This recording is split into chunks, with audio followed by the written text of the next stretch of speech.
Hello to Hello, everyone. everybody. Please, can you tell me your name? My name is Randall Davis. Thank you, Randall. What are some of your responsibilities at the English Language Institute? This might answer the question number 2 as well. I've been here for 26 years, and my responsibilities have changed and evolved over time. So mainly I teach, but I also help prepare the curriculum at ELI for the different courses.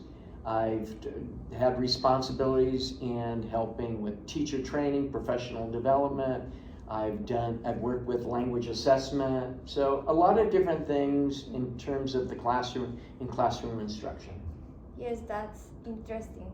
Thank you. And how long have you been working here? I've been here 26 years. Before that, I was in Japan for 8 years. And before that, I was back in Utah teaching as well. Okay, that's too much time teaching to others. It's been a long time, yeah. Yes. And what do you love about teaching English? The main thing I enjoy most is engaging and interacting with students from around the world. So like even today in class, we were talking a little bit about our cultures, about, for example, you mentioned about Guadalajara, about tequila, and you were able to share. So the idea of continually growing is kind of like true wisdom is knowing that you know nothing. So the opportunity to interact with students from around the world, and they share and I share together, I think is a great learning experience. Yes, every day we can learn something different. Yeah, absolutely. Yes. What areas of second language acquisition are you most passionate about? With language acquisition, I would probably say grammar as it relates to speaking and listening. Yes. Can I give you an example? Oh, yes, Yeah. of So course. many years ago when I was studying Spanish, I was trying to learn something called the past and real conditional. Mhm. Si hubiera ido al centro, habría comprado something, right? Sí. That's very difficult grammar. Mhm. And so in the beginning, I would say something like, si yo ir al centro, yo comprar, and the more that I understood the grammar, the more I was able to communicate clearly my ideas. Mhm. And so that's the exciting part, is if you understand the grammar, you can also understand people better, and you're able to communicate your true feelings. So Yes. that's why I like grammar. But you learn Spanish very well. Slowly, I'm still learning. And also you can speak Japanese? I can to a certain degree. So my Japanese and Spanish are different in different ways. How do you balance communicative approach with traditional instruction? Well, for example, in our particular class, you have to include grammar. I mean, it's just impossible. And as you notice, we were talking about the topic today, but I had a list of vocabulary. So it's kind of like you have to be able to weave in vocabulary into a particular topic with grammar. So it's kind of like an integrated approach to speaking, because grammar can be really exciting if it's used to communicate ideas. So. Are you researching or studying or exploring any emerging trends in ESL pedagogy right now? Yes. So one of my main focuses right now is on AI. So in fact, in November, I'm presenting in Ecuador. Mm-hmm. So through Zoom, talking about AI and how AI, the big question is, will AI replace teachers?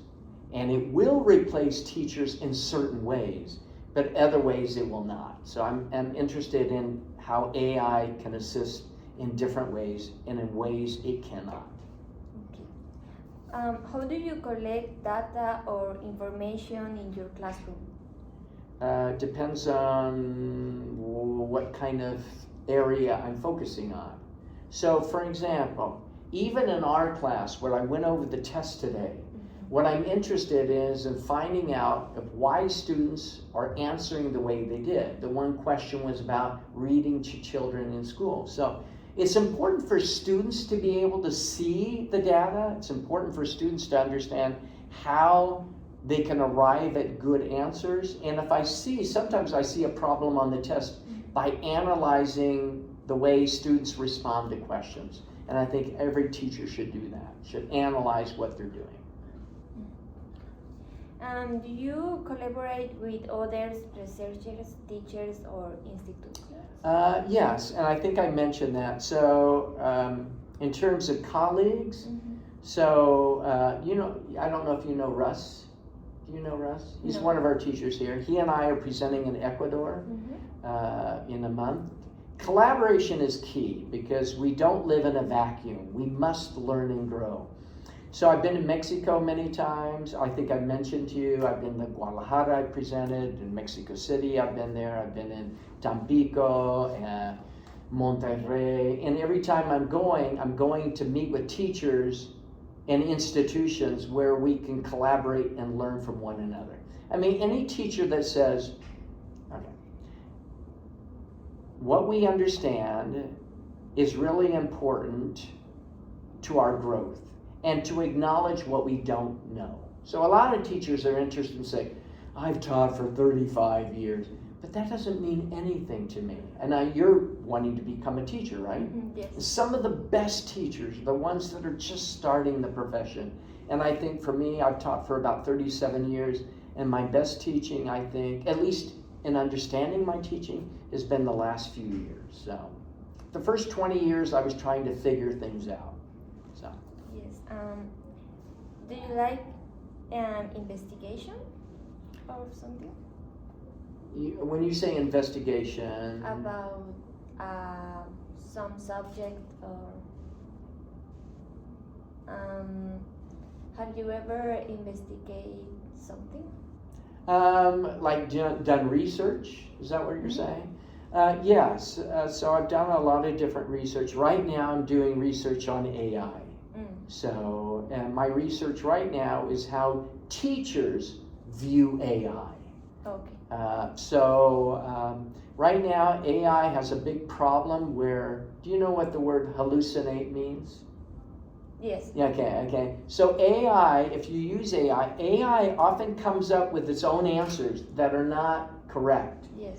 And so being able to understand why that's happening and helping teachers learn how to understand the data, I think is really important. So that's one thing I'm researching right now, is AI. And for the last, can you send a message for my classmates in Mexico, please? Sure. So let me tell you, I've been to many places in Mexico, and probably about, I'm beginning about 9 years ago, I went to Tampico, and I went to an elementary school because I was giving presentations there, and I wanted to meet teachers, understand how even elementary school teachers work. And I know that many times teachers get discouraged. And they say, I don't know if this was a good choice to become an elementary school teacher. But probably the most important thing, instead of pedagogy, is developing human connection with your students.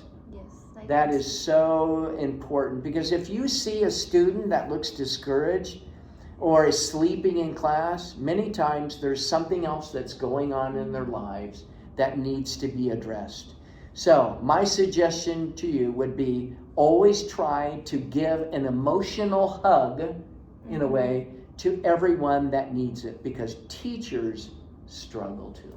Yes, we need to do that. Yeah. For our students. Yeah, and let me share one last thing, is that about 10 years ago, I was in Monterrey, and I was giving a keynote speech on the 6 greatest mistakes I've made in my teaching. 6 greatest mistakes. And when people talk about mistakes, they don't want to talk about mistakes. No, And so I said, number 1, being authentic. In other words, if you're struggling, be open to that fact. The other thing that I mentioned is being aware of how much we don't know. And the other thing is compassion. So when I was at this conference in Monterrey, there were probably 700 people in the audience. And I said, I want to talk about my son who died by suicide. And I said, the reason why I share that is that when my son passed away, there was a very traumatic time for our family. Okay? But I said, looking out at you, I know, and the reason why I'm sharing that is because many of our students struggle, but I know teachers struggle too. And right at the end of that presentation, there was a line of maybe about 20 teachers waiting to talk to me, and many of these teachers with tears in their eyes said, I struggle, but I can't tell anyone. I'm sorry, I can't tell anyone. I'm afraid. The stigma of mental health issues. And so my feeling is that human connection is just key to everything. Even in our particular class of trying to understand that, when you see a tired student, there could be a reason. It's maybe that they weren't up all night playing video games.